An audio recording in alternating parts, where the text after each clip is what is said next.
साक्षात कुबेर भगवान आए हैं गोकुल को समृद्ध करने हैं। सब विस्तार से बताती हूँ, आप बैठो तो सही। कुबेर महाराज, चलो जोड़ी बनाते हैं।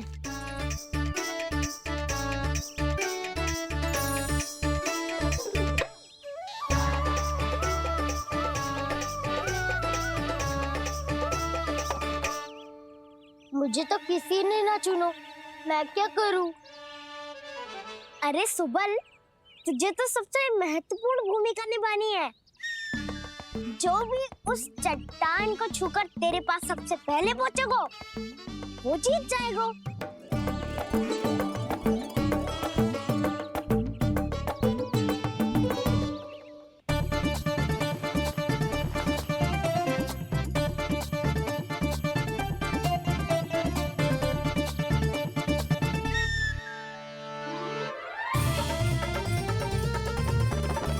आरंभ करो।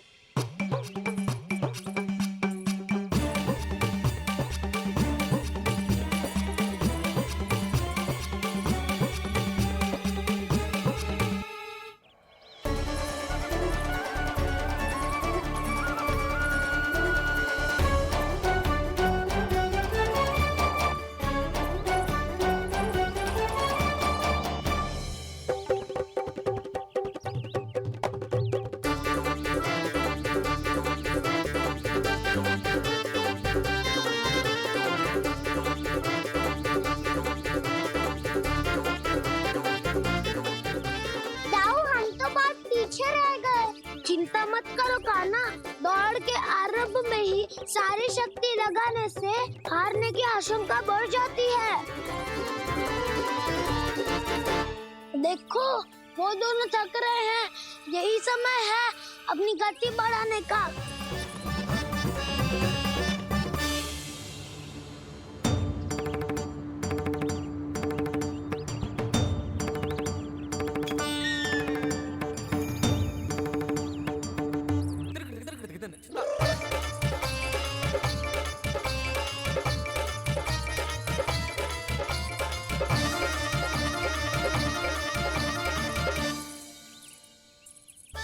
लो, हमारी जोड़ी सबसे पहले पहुंच गई। देखा मेरा बलदाऊ का बल।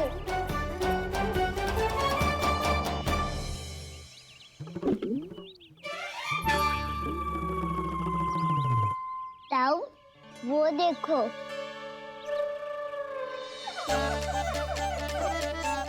मैया,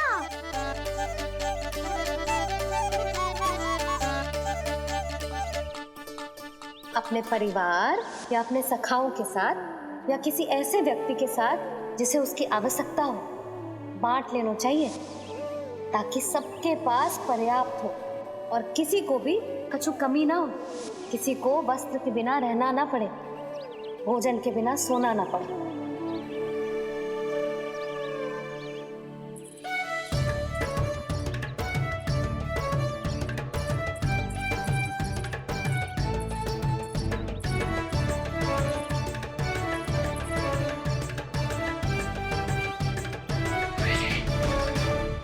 लग तो है इससे भूख लगी है।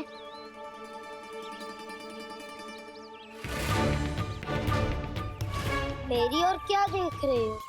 तुम्हारी पोटली में कुछ तो होगा, दे दो उसे। मेरे नैना मैया ने क्या की थी?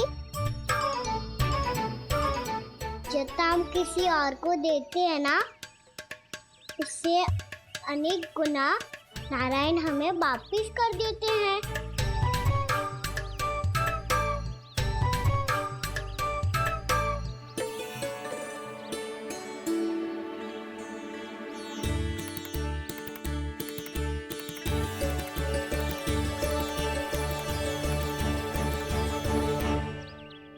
ओहो, अंतिम रोटी थी, पर वो तो मैं खा गो। अब तो बस मेरे हाथ में माखन लगा रह गो है।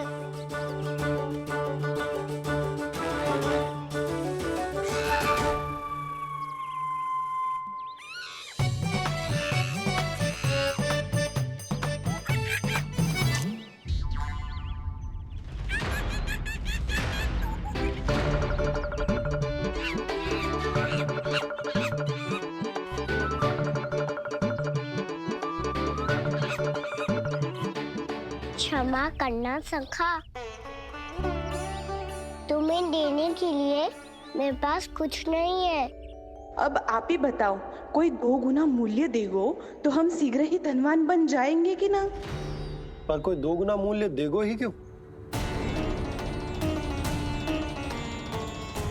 हो सकता है कि उनके पास अधिक धन हो, या उनकी तिजोरी में सामान आ रहा हो, या फिर उन्हें भलाई करने का रोग हो।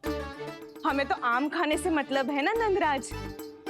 गुटली किनके, हमें क्या लेना देना। मैंने तो निर्णय ले लिया है कि उसकी सिर्फ मान लोगी।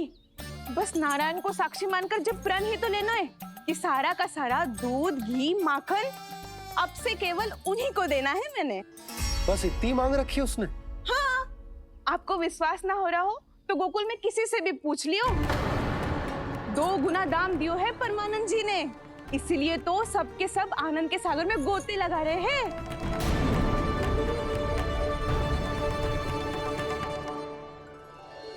हे नारायण, सुनी है गांव वालों को 2 गुना लाभ हुआ है आज। पर मैं तो माखन बेच ही ना पाई, क्योंकि हाट जाने के लिए कोई साधन ही ना मिलो मुझे। ये नया माखन अभी अभी बनायो है मैंने। प्रतिदिन जो माखन निकालती हूँ सबसे पहले आपको चढ़ाती हूँ, ये सोचकर कि कभी तो आपकी कृपा होगी। पर जाने आपका आशीर्वाद कब मिलेगा मुझे, पर जाने कब आपका आशीर्वाद मिलेगा मुझे। यदि इस बार भी मेरा माखन बेकार हो गयो ना, तो सच्ची कह रही हूँ, कल से भोग में आपको कुछ भी ना चढ़ाऊंगी मैं। कल से भोग में आपको कुछ भी ना चढ़ाऊंगी मैं। कान्हा, मुस्कुरा क्यों रहे हो? वानर महाराज की भूख कैसे मिटानी है पता है मुझे। कैसे? माखन से। पर माखन कहाँ मिलेगा? सावित्री मौसी के घर से। तो क्या तुम फिर से माखन चुराने की सोच रहे हो? डाउन मेरी बात प्रश्न ही नहीं उठता, इसकी अनुमति नहीं दूंगा मैं। गोकुल वासियों को ऐसा वचन देने की अनुमति ना दे सकता मैं। बिना सोचे समझे कैसे वो किसी अपरिचित व्यापारी के शब्दों पर विश्वास कर सकते हैं?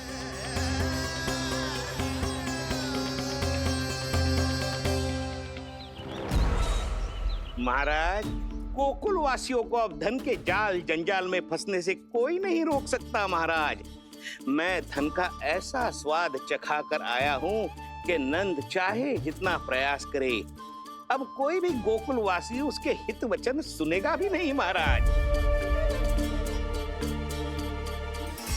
ये बहुत गंभीर बात है, हमें सभा बुलानी होगी यशोदा। जशोदा जी, आप भी कुछ कहो ना नंदराज से। जे अधिक ही सोच रहे, इतनी चिंता करने की कोई आवश्यकता ना है। आवश्यकता तो है।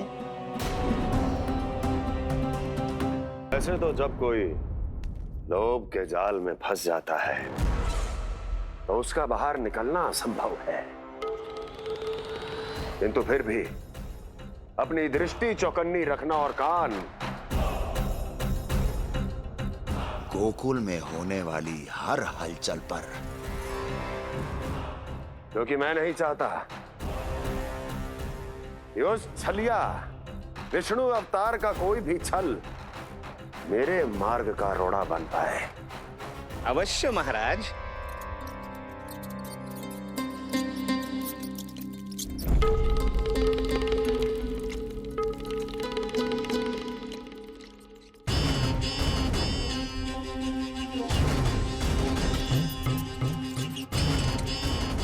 लोभ। ध्यान रहे परमानंद, गोकुल वासियों पर लोभ का प्रभाव हर बीतते क्षण के साथ बढ़ता चला जाना चाहिए। महाराज, जैसे किसी कबूतर को बिल्ली दबोच लेती है, वैसे ही मेरा फैलाया हुआ लोभ गोकुल वासियों को अपने पंजों में दबोच लेगा, सब झटक लूंगा।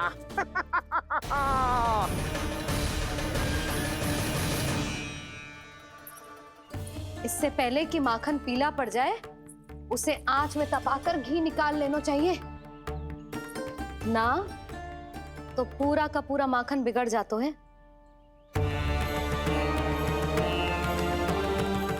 मैं अभी भोला से कहकर सारे ग्वाल ग्वालियरों की सभा बुलाता हूं। मुझे सबसे बहुत महत्वपूर्ण विषय पर बात करनी है।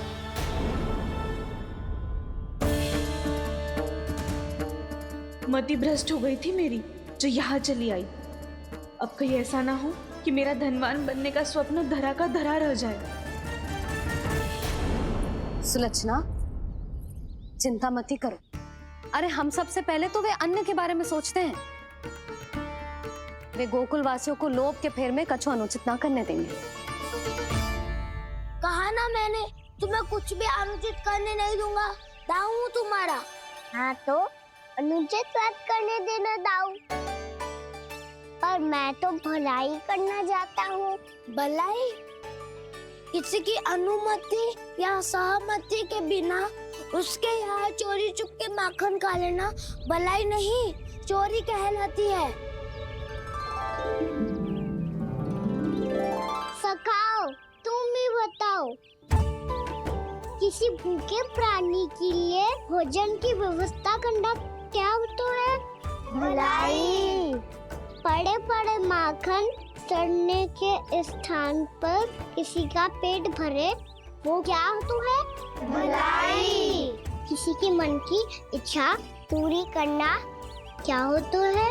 भलाई। ठहरो ठहरो, चोरी करके किसकी मन की इच्छा पूरी करोगे तुम?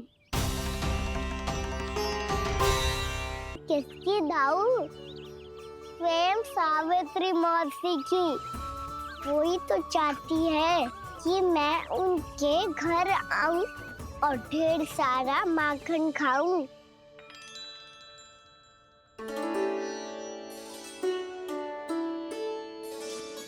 तो फिर अगला घर आपका।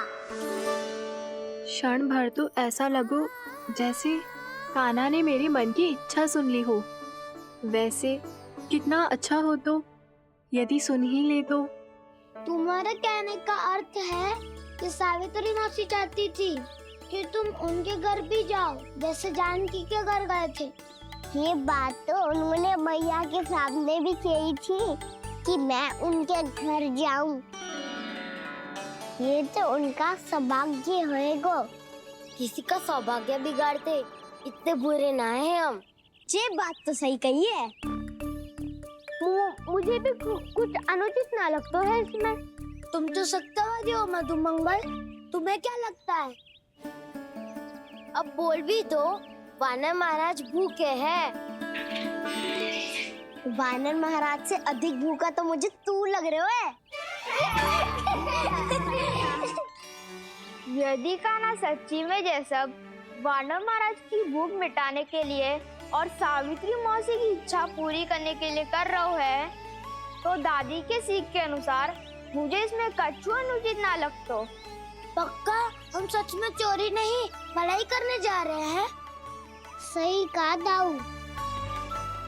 यदि भूखे असहाय वानर महाराज का पेट भरोगे तो इसका असली पुण्य तो सावित्री मौसी को ही मिलेगा। इसका अर्थ तो ये हुआ कि कान्हा सावित्री मौसी का घर माखन चुराने नहीं जाएगा, बल्कि उसे दुगना कर देगा। बात तो सही है, तो फिर मैं तुम्हें नहीं रोकूंगा।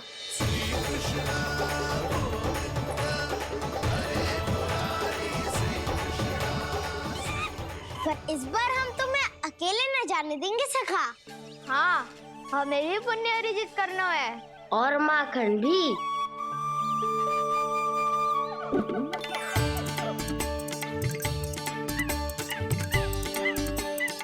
लगता है देव वानर महाराज भी हमारी टोली में सम्मिलित होना चाहते हैं।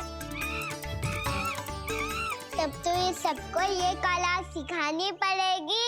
सही कहा सका, अच्छे काम का प्रचार प्रसार तो होना ही चाहिए ना। तो ठीक है, सिखा दूंगा। और हमारी टोली कहलाएगी शौर्य विद्या प्रसारण टोली। और कान्हा, तू बन जाइयो इसका अध्यक्ष और दाऊ बनेंगे उपाध्यक्ष। मुझे स्वीकार है। शौर्य विद्या प्रसारण टोली की जय! शौर्य विद्या प्रसारण टोली की जय! और सुनो, क्या करना है और कैसे।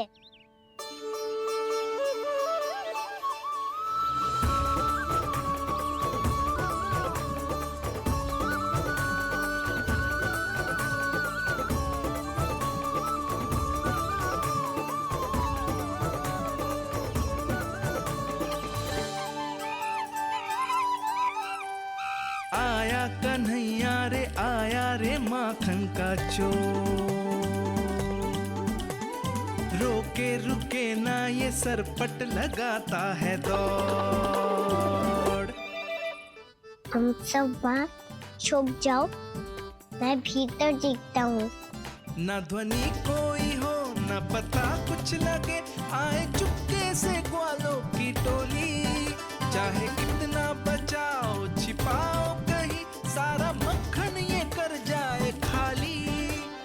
मुख से तो लगता है सरल ये बड़ा भीतर से चंचल ये छल से भरा है ये नटखट बड़ा चिच्चोर।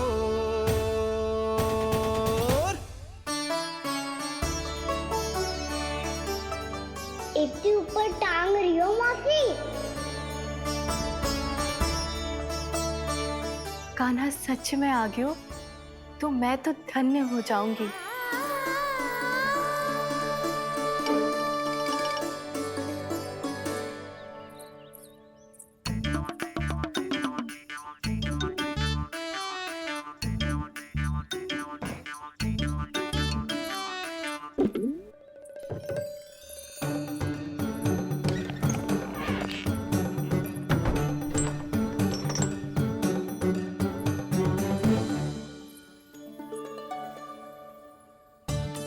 मन तो करता है सारा दूध दही माखन उसे बुलाकर अपने हाथों से खिला दूं।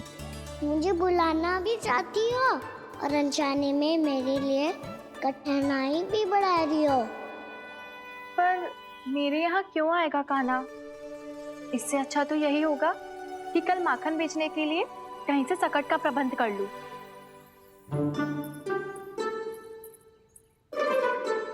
छुप जाओ छुप जाओ।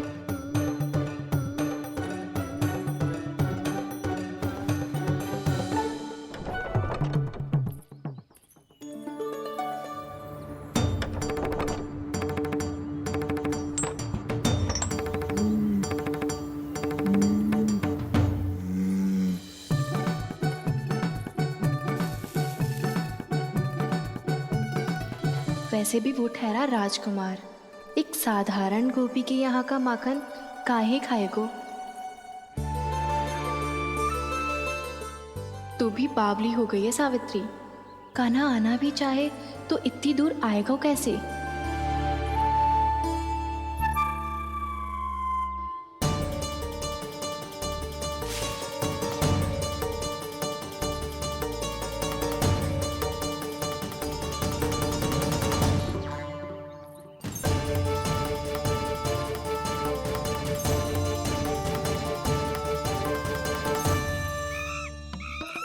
ओ मैया,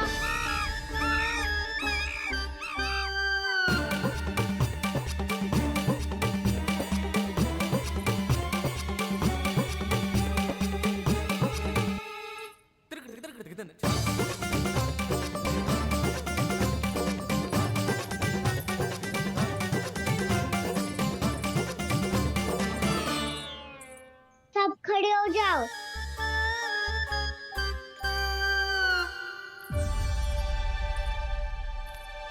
सच्ची मैं भी कितनी बावली हो गई हूँ ना। जब नंद भवन की ओर जा ही रही हूँ तो कान्हा के लिए थोड़ा सा माखन ले जाती हूँ।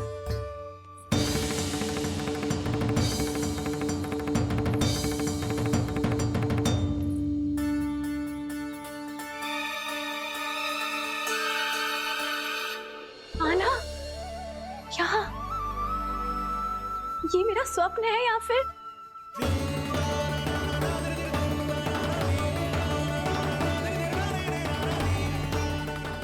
ये सारे बालक यहाँ क्या कर रहे हैं कान्हा के साथ? क्या जानकी सत्य कह रही थी? कान्हा यहाँ पर माखन चुराने आया है। मुझे स्वयं जाके इसे माखन खिलाना चाहिए।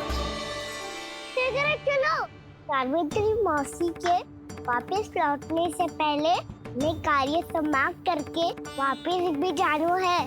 कोई पकड़ी मत जाना।